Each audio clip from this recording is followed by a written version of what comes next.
Novinka. Zas dávno nič nebolo.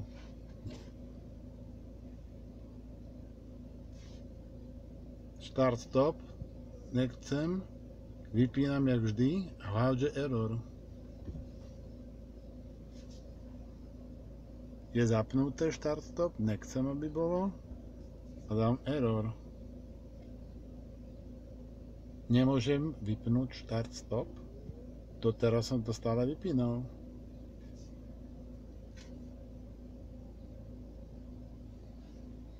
Čo sa novinka aktualizovala, nejaká hovadina či čo?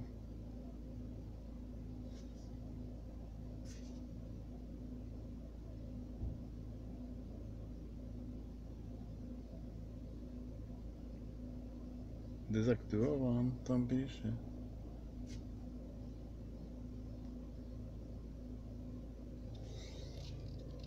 A ešte to tak máme nejako, že stop dezaktivovaná, nevhodná teplota? Akože prečo nevhodná? Vypne motor, jakmile sa vozidlo zastaví za účelom znížení spotreby paliva. To poznáme. Error? Je buď jebe?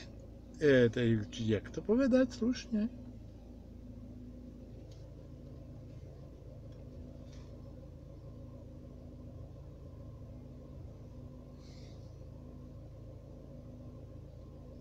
Robilo to v teple, robilo to v zime, robilo to krásne, fungovalo všetko a teraz mu toto?